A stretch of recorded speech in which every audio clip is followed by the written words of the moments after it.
जातनी हम परदेश में कमाए, सोहना प्यारिया हो जाए के न परे बाजार से लियावे तर तर करिया हो।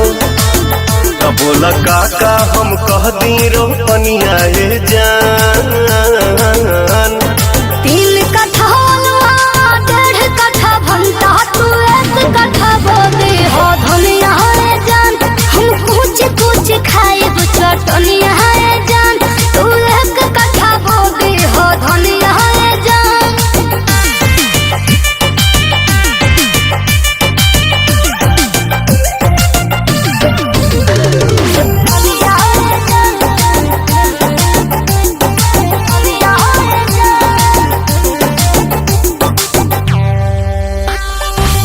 भुजिया बना के तू खई है बऊ की, 2-4 थान हम लगा दे हम लौकी।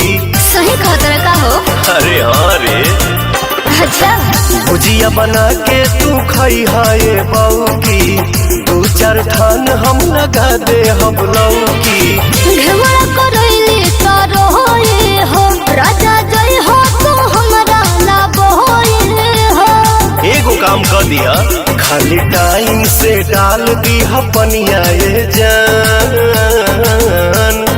3 कट्ठा 1.5 कट्ठा भंटा तू 1 कट्ठा बोदे हो धनिया है जान।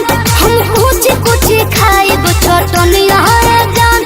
तू 1 कट्ठा बोदे हो धनिया है जान।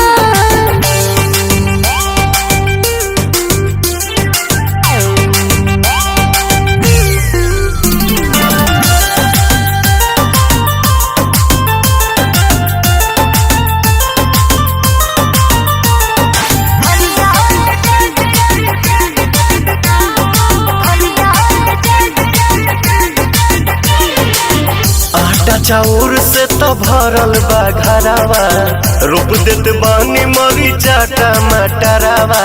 टमाटर बढ़िया बनू। अरे देसीला।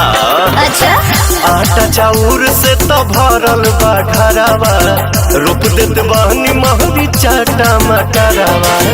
टाइम टाइम पकोड़े झोरे के देवरा बीजे के लगा दे हवा गोरे के।